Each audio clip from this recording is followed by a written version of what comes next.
I am incredibly excited to bring an amazing interview to you here today. I know for all of you that have been following me for a while, and maybe for some of you that are new, you know that I do interviews occasionally with industry experts, but this is the equivalent of if you liked music, it would almost be like a musician interviewing Led Zeppelin. So I need you to sit up and pay attention today because this interview is going to be incredibly special.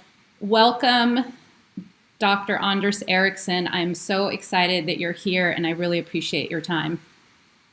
Well, I'm delighted to be here, Sheryl. The way you set me up, though, I want to make sure that people don't get disappointed. I'm all committed to doing my best. I think that's all anyone can do.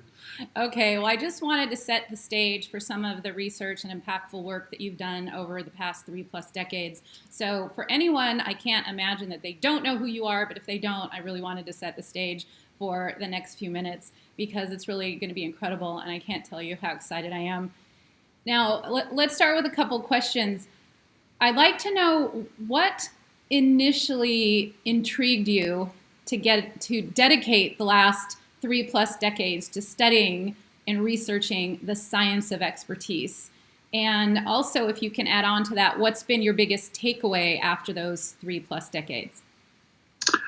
Well, I think like most children and adolescents, I think I was interested in doing something. And I had a period when I wanted to be an explorer. I wanted to basically go to some part of the world that people hadn't been to yet. And as I was sort of following new discoveries, I realized that the areas that people haven't visited, was shrinking and shrinking. So then I started being more interested in other domains where there would be this frontier. And I started looking at nuclear physics as sort of the frontier when I was in high school. But then I got more and more interested in psychology because somehow that seemed to be kind of a new frontier. And it also aligned here with my general interest of, I want to be the best that I can be. So how can I basically possibly learn by studying the lives of other people?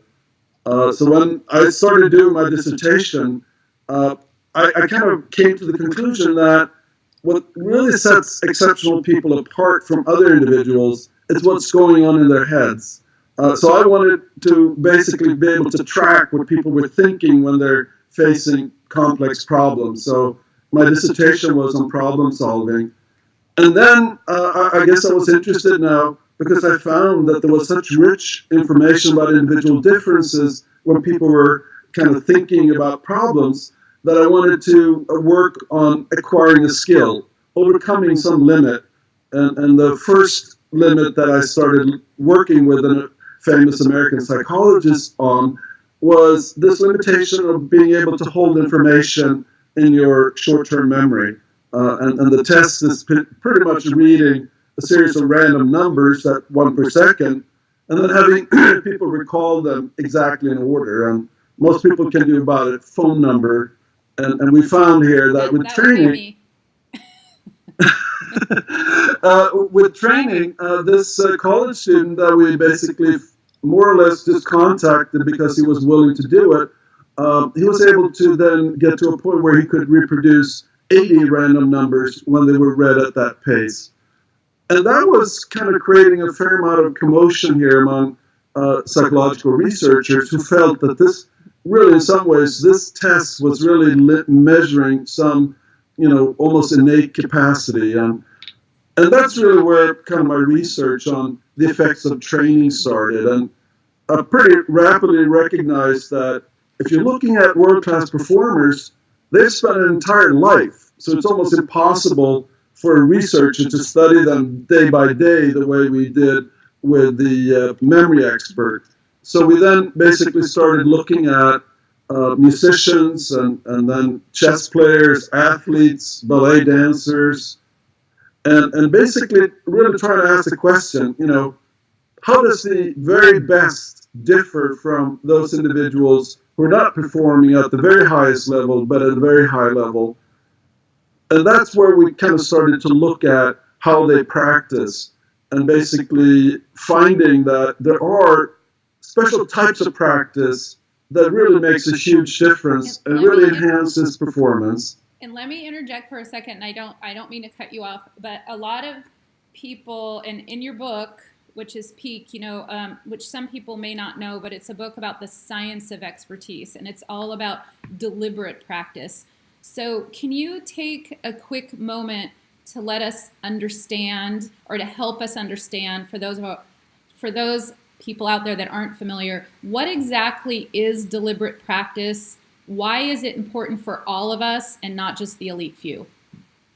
So I often take an example of people who go out jogging. And they basically do that on a daily basis, and they kind of keep jogging, and if they retain that schedule, they typically don't do better when they go and compete in long-distance races. Now, some individuals are pushing themselves, so that's kind of an extra element. So you're not just doing the same thing, you're trying to push yourself. That's what we would call purposeful practice, where you're actually trying to change something intentionally. Now, we separate that from basically if you had a teacher who actually knew what the most effective ways for you to increase your running speed. And if we go back and basically look at long distance running, I think interval training stands out as one of the more effective ways to actually improve your performance, where you actually not just push yourself for a little bit, you push yourself maximally, and then you walk and basically recover, and then you push yourself again, and do that for a certain amount of time. And if you do that with the help of somebody who is trained and who's helped other people improve their performance, then we call that deliberate practice. Because now the trainer can actually help you. And sometimes with training, it's a matter of preserving quality, because if you do interval training and you really don't push yourself, so you try to do it for too long, our belief is that that's really ineffective, and sometimes it will probably also lead to injuries. So having that teacher who can in some ways guide you to the right amount of training and also identify things that you need to correct so you can actually specifically work on those, that's deliberate practice. And that's what we saw that the music teachers were doing at this International Music Academy. They were listening to the students, identifying things that they needed either to learn how to do or things that they needed to correct because they were doing it inappropriately. So they couldn't really build on that foundation to go further on. So basically this teacher-led training of teachers who actually know a large body of evidence here about what's effective training and who have train other individuals to go through this process, that's what we call deliberate practice. So thank you for explaining that and making that clear. And I just want to reiterate. So what that means is we, regardless of our level, whether we're starting something new or whether we're world class or a training Olympian, it's important for us to be students and to find an expert and to find someone who has done something that we haven't done, so we can get continuous feedback from them. Is that right? That's a perfect summary. And I think when people sometimes talk about that you can do anything, I guess what we're arguing is if you could find a number of people who've been able to do something, now that's the starting point from the science of trying to figure out how they were able to do it. And what we're finding is that you can find these special types of training and often a more direct focus on being able to really kind of have maximal concentration when you're training, because we don't believe that there are any sort of shortcuts or simple ways of getting to this high level of performance. And anybody who believes that, I think is on the wrong track. And so in other words, it's going to be a struggle, and we need to honor that struggle.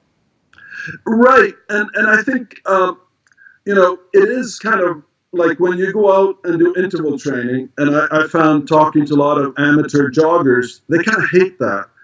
My feeling is that when you're trying to do that pushing, it's key to actually have a routine.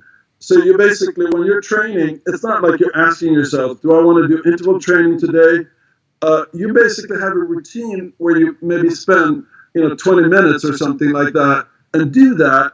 And then I think basically if you're kind of focusing in on what you're doing, it's not like you're asking yourself, do I want to keep doing this? You're just focusing in on really getting the benefits. And when you're done with your training, that's typically where individuals feel that elation and maybe feeling like, wow, I had a really great day today. And basically having this sense here that, they're actually being able to make the kind of improvements that they're hoping by continuing this level of training. All right. Well, thank you for explaining that. And now let me ask you this. Let's move on to this question. What part does mental toughness play when it comes to people wanting to be world class at what's important to them? And let me designate world class. For me, I'm starting to run track. I'm not very fast, but it's been kind of a dream of mine to run in a track meet. And they have track meets that normal people like me can run in. But to me, being world class would be to run a race in, let's say, the 100 in 17 seconds, which is not world class, but it's world class for me. So where does mental toughness come in when it comes to deliberate practice and becoming an expert in what's important to us? Well, my feeling is that it starts with you having an idea of what you want to do. And once you have that idea, then I guess the question is, do you know anybody who's been able to do what you're actually trying to do? And then ideally you would find teachers of those individuals. And that basically, I guess, sets the stage. And I would argue that when I talk to runners, pacing oneself seems to be basically more important. So you have a realistic trajectory here and you can get that by now having maybe 10 other people of your age who had a similar kind of inclination. And I bet you that there's maybe thousands of people who've basically been interested in attaining this goal. So we need to harvest that information. And I think as there are more people wanting to do it, there are going to be people evolving as teachers that would actually now be able to accumulate this past experience. So basically that would be kind of the first step that I would argue, either finding a person who has done it, who may know a teacher, and then basically getting a realistic sense here of what is the reasonable path. And I think very often what I find is that people who set these goals and then they start out full hog for the first week, and then they get basically so, tired or maybe burnt out or even injured that basically they kind of just stop by themselves. So the key here, I guess, is to finding that path that actually allows your body to make these adjustments, because it's not a matter of just will. What we've learned here about running is that your body, basically your capillaries, by imposing now this kind of strain on your muscles, your capillaries will grow. And basically this adaptation has to do with the whole blood supply, and even with really elite long distance runners, you see that their hearts have actually changed to maximize now this basically circulation of oxygen-rich blood. That's an interesting point that you bring up, and I don't mean to cut you short on that, but it's so important. I just wanted to stop you there. When it comes to that, when it comes to, let's say, training for a race, or it comes to, again, me being a little bit vulnerable here, scaling my business and going out and speaking to people on levels that I've never done before. So sometimes we have things that are exciting but scary to us personally and professionally. So can you speak to the importance of mental toughness when it comes to deliberate practice and when it comes to trying to be an expert in what's important to us? Is mental toughness important? Now, when I think about mental toughness, I think about basically the ability here of being focused on objective feedback. And basically the more, even if you do something and you do it to the best of your ability, and you can actually now get the objective feedback, I think that basically if you can keep focused on that, I see a lot of people being diverted and basically maybe, wanting to please various kinds of other people who sometimes are biased because of their own agendas. So my feeling is that the more that you can actually create this sort of, environment where you have other people who are really looking out for you. And I think that's the reason why if you had a mentor or a teacher, that teacher might actually be able to see when you're presenting at an event and actually now be able to constructively pinpoint here certain things that you can kind of improve.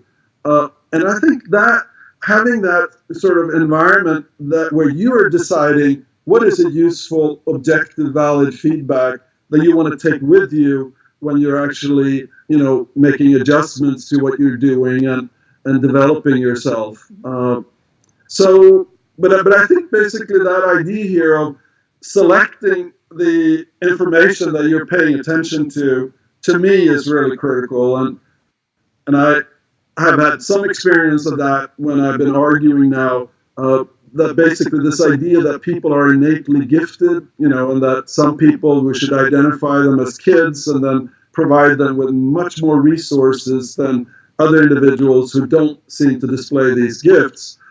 People have argued with me, and my feeling is that as long as I pay attention as a scientist to what the hard evidence is, as opposed to what people's opinions are, that's kind of the best protection, at least for me. But I think by seeing how other people were able to, have a path where, if you're not trying to do something that is sort of a little bit above what you can currently do, and some people would call that failure. In my mind, it's basically the necessary effort that you need to do in order to basically make adjustments and corrections. And obviously, the more of that kind of, quote, failure that you can do by yourself, maybe having a teacher, explore and you do a practice talk or something like that, so you can make the adjustments before you're actually in front of the audience. Those are the things that I would argue would kind of reduce the need here to be tough. But I would argue that the people that I admire are the ones who basically stick to objective evidence. And, if they're wrong, then they have to make adjustments to that. But that basically is the ultimate judge, at least for me, about whether certain ideas are, valid or not. Okay, well, let me just reframe what you're saying, and you can let me know if this is right or not. What I'm hearing you say is that it seems like mental toughness is very important when it comes to being an expert, but it also seems like it's important to have someone in the arena with you, so to speak, to maybe cheerlead you along the way, but not just cheerlead you along the way, to push you beyond your limits of what's comfortable, and then be able to give you some instruction how to make progress, and push you beyond the limits, like I said, of where you're comfortable. So that is incredibly important, because the culmination of mental toughness is really confidence. And so it seems like you need to have someone in your court, not just to cheerlead you, but also to push you beyond your level of comfort, someone who's an expert and someone who's done something that you want to do and who's done it successfully.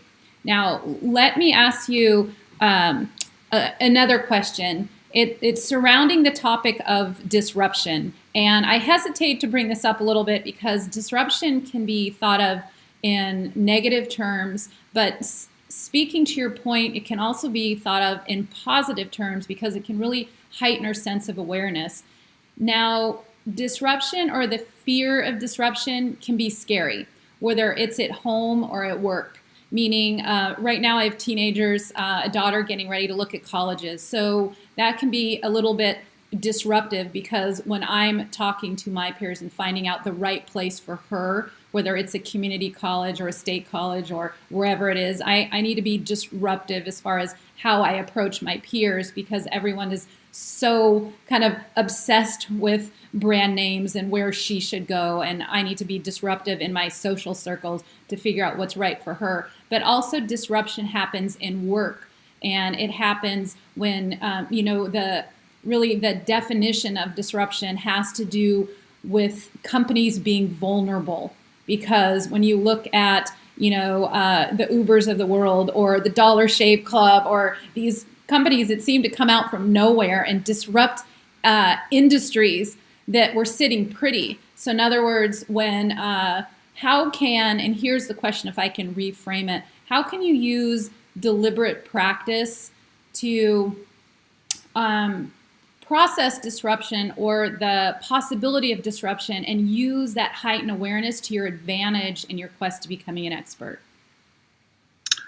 I think this is really very interesting. Now, one of the things that we've been doing is looking at areas where you actually have that reproducible, objective performance. And sometimes, you run into situations which are basically unique. And making the decision about where to go to college is one that you make, and then basically that's it. So the issue, you can't really kind of repeat that process. But what I would argue, and I think it's related to this issue of confidence, I grew up in Sweden, and basically there you had the universities where everyone basically had access and got paid, and it wasn't a huge difference. And I always believed that it's not so much the place. If you could find basically one really good professor at a given university, you may actually get a much better education at that university that may not actually be considered to be great than basically you would have at one of the more, prime universities where, there's a lot of competitions and professors are very committed to maybe their research and other things. So my feeling is that I would focus in on, a student really making their own environment at the university. And that's a little bit what we did with my children. They basically, I think, really invested here in seeking out opportunities within a public university that I think, served them really well. And also, I think in some ways, if you look at what it is that you want to learn from your college career, it's basically that initiative of actually creating your own environment. Because once you're out of college, you're going to have to adapt now to new other environments. But anyway, that's a little off the topic. But essentially thinking through it in terms of what is it that you can control and being much less worried about the things that are outside of your control. And I like this idea, some things happen to you and you try to do the best of them. Thinking back about what ifs, I think is not a very productive, at least in my experience. You just basically, and if something better comes along, then, you can transition to that. But this idea here of worrying too much about things that you might not be able to control, I've never found to be very helpful. Yeah, and you hit the nail on the head, controlling and focusing your efforts on what you have control of rather than when you don't. But when I speak of the word disruption, and let's say when it comes to business, a lot of times in companies like technology companies, could be disruption coming from the inside out, meaning that a lot of times there's change in leadership.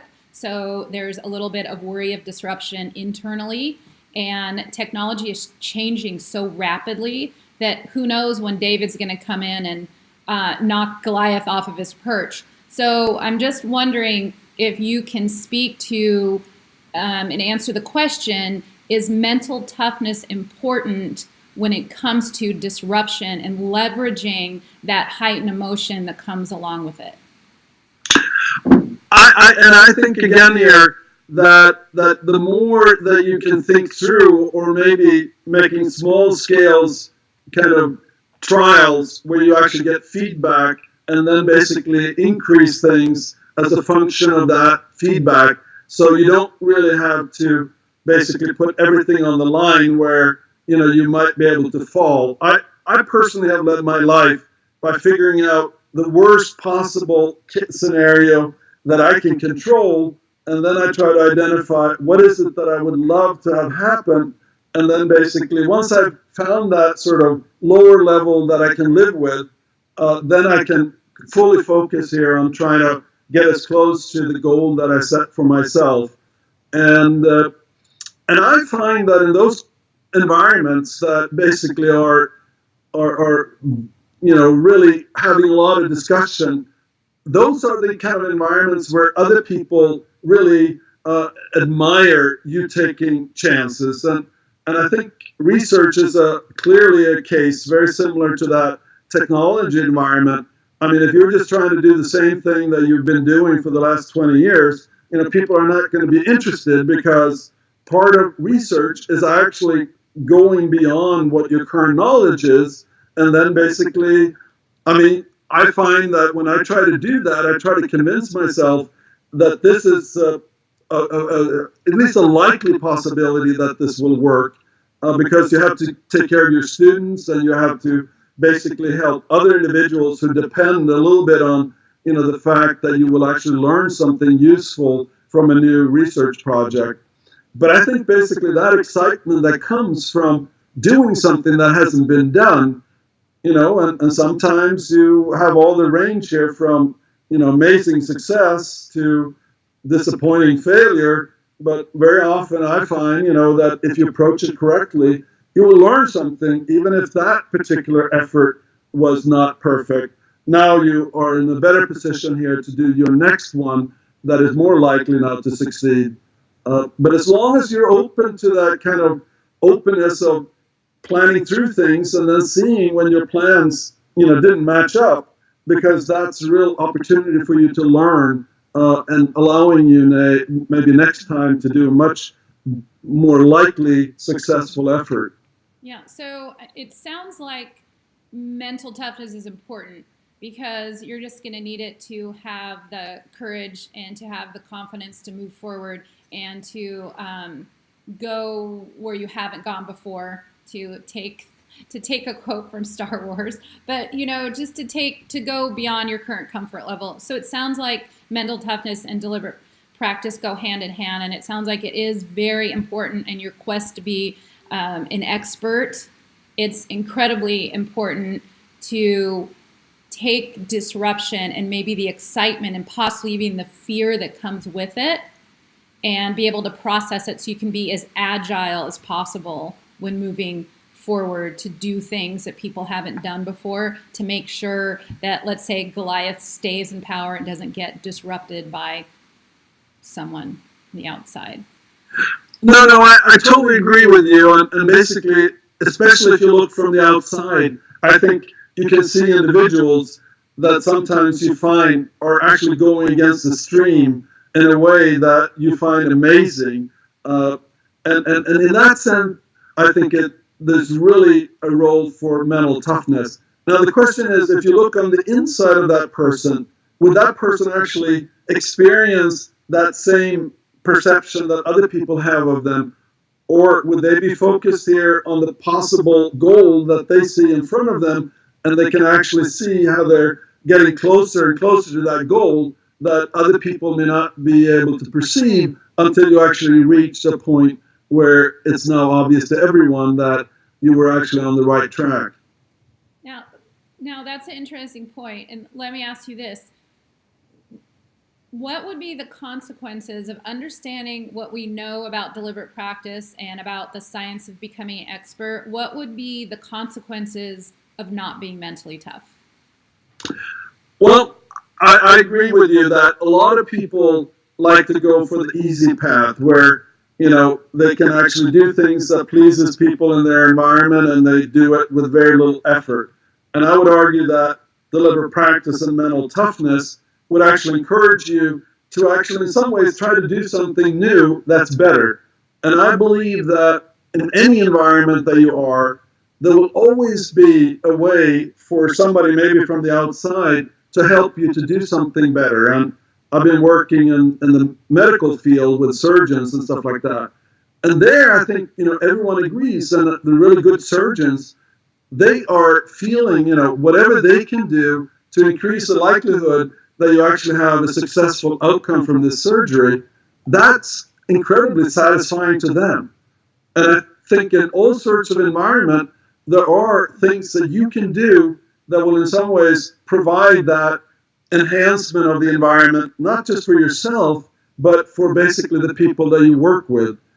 And by basically having that fresh view where you're constantly asking yourself, how can we do this better in order to have a better outcome for everyone involved?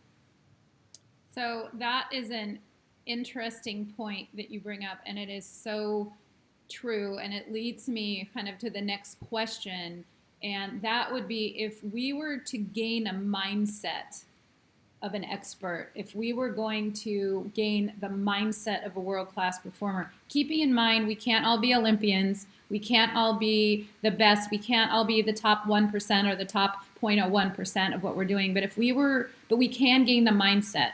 So if we were to gain the mindset of a world-class performer or the mindset of an expert, what would be the most important thing you would challenge us to do to be world-class at what's important to us? And I think that's a really great point, that if you're doing a job that you're the only one in the world sort of doing, and in some ways, especially when it comes to social contacts and stuff like that, I think the key is asking, could I do something a little bit better? And I think that mindset that I see with the really outstanding experts is that they don't feel like they're perfect. They're basically, in some ways, they have better knowledge than anyone in the world about what are the things that they could possibly improve. And if they don't know it, then they may find areas, like a researcher, well, if I do a little bit of changing this, maybe I will now be able to do this other thing better. And so having that kind of... I want to interrupt you for 1 second, because that is such an important point. What you were just saying is that it's ironic, because a lot of people that aren't world-class performers, and I'll use myself as an example, again, to be transparent, a little bit vulnerable. When I started scaling my business, I've never done that before, and look at all these other people that have done that, and I don't know if I can do that. And it really gets in your head. It's very limiting, but it's very, it's ironic, and it's a very important point that you make, that those world-class performers and those people that have achieved that level of success that we all admire, those are the ones that are constantly seeking input and constantly seeking to get better and don't actually think that they've reached their best. They're the ones that are seeking to improve. So again, I didn't mean to interrupt, but that point was so incredibly important, that those people that we look up to that are world-class performers, the CEOs, and the people that have accomplished amazing things, those are the ones that are really looking to improve. And I think there's an incredible lesson to learn there, no matter where we're starting from. And I think that's a really great point. And I would argue that if you have a domain where several people are working on similar things, actually getting what is in the mind of the most successful individuals may actually, if you were to allow them to comment on what you were doing, or somebody else who is in there kind of haven't felt that they reached sort of that ultimate level that they're striving for, that basically learning how they think may actually be quite helpful to you to kind of see things that you potentially would be able to modify or improve.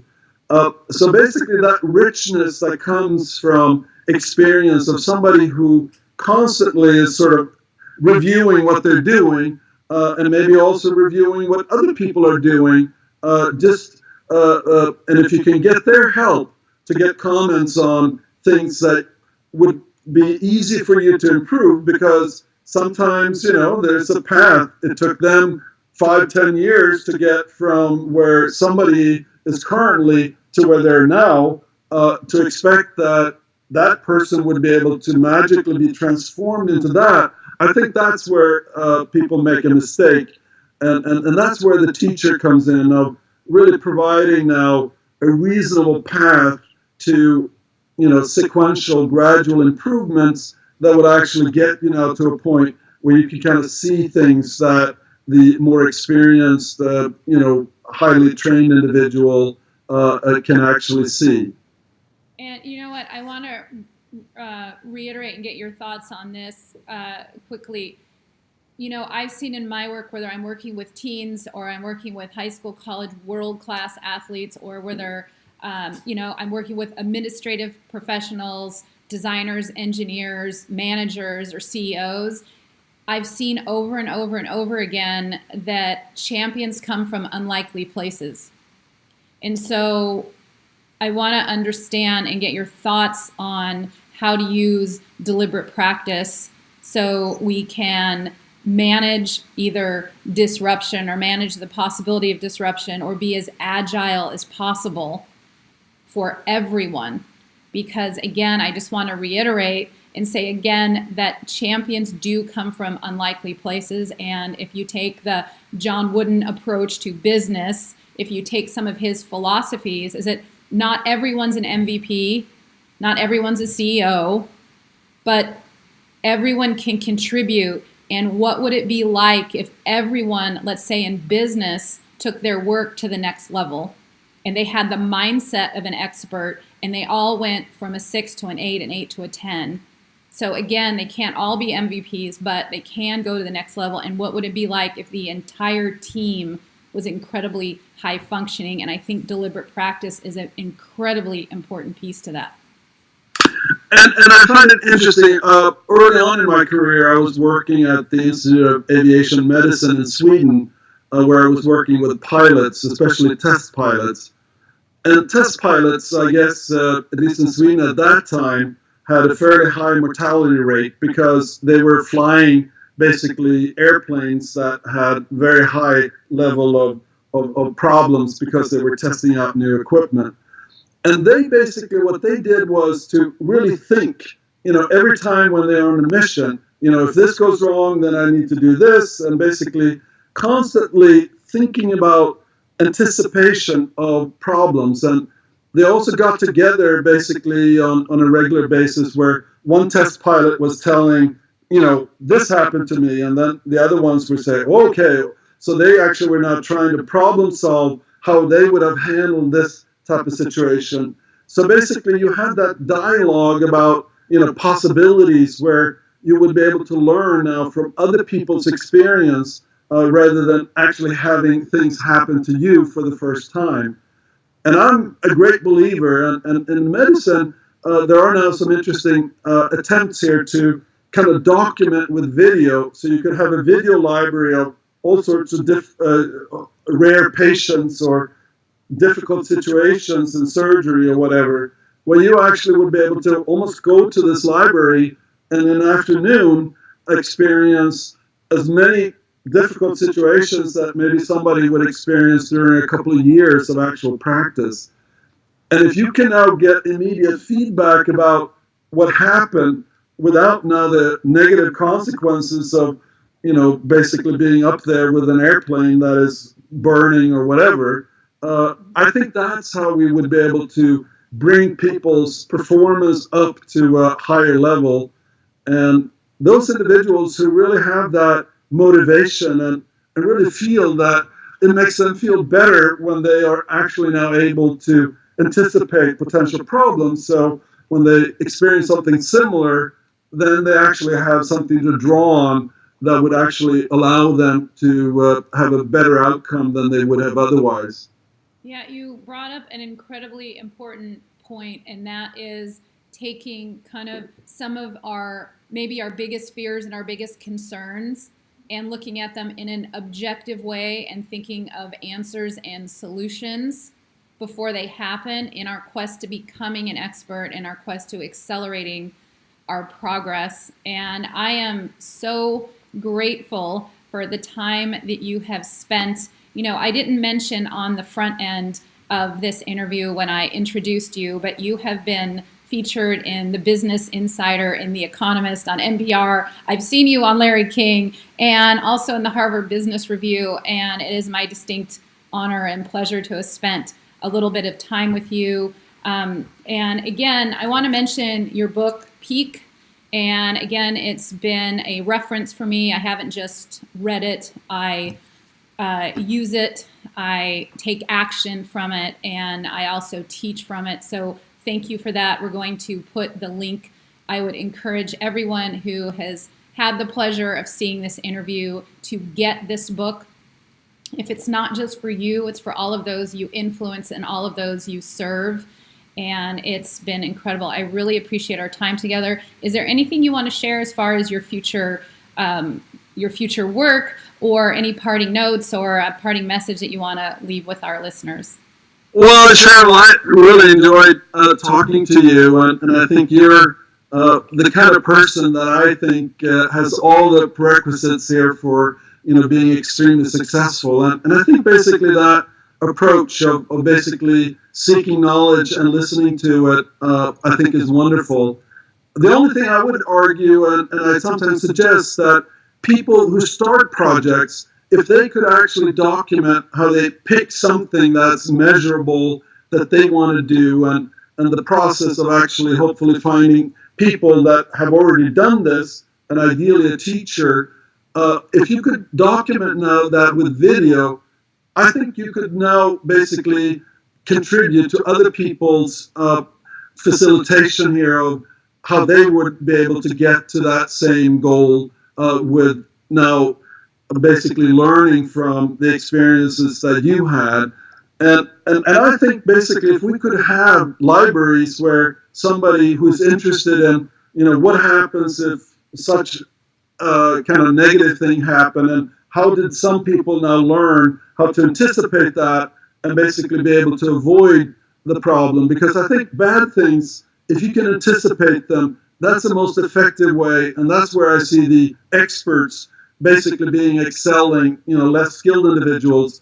They see something emerging way before other people do, and by doing that, they can now actually react to it in a way that sort of avoids the negative consequences.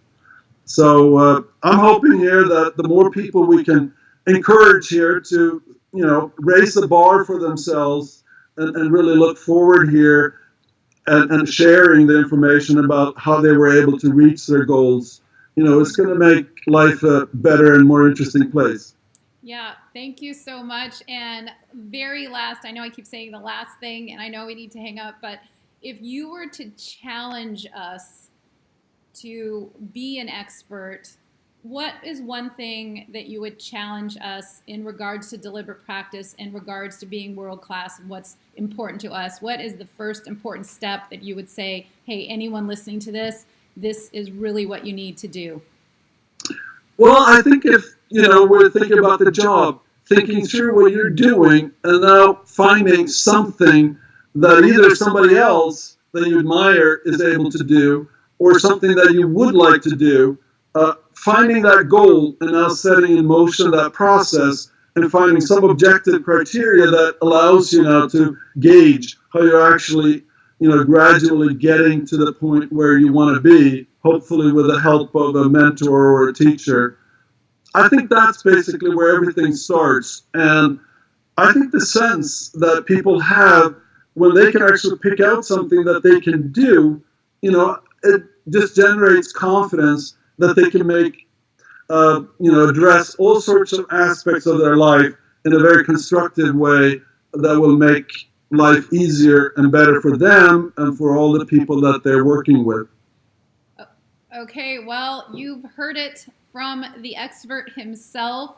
Figure out what is important to you, find someone who has done it, and then be willing to put in the work, even if it pushes you beyond your comfort zone. I am going to be doing this in the coming year. I will be documenting it. If you want to take part in my journey, I'll let you know how to do that. In the meantime, if you don't have this book already, please get it. There's going to be a link below. It'll be so easy for you to hop on and get it. And again, it's so important for you, for everyone listening, but also for those you serve and those that you influence. And if you don't think you're massively influential, you are, or you have the possibility of being. So please do get this book, Peak. The link will be below. Again, Dr. Ericsson, thank you so much for joining. I'm eternally grateful, and I look forward to continuing to follow your work.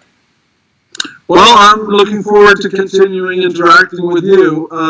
So hopefully here we'll find something that we're mutually interested in to do.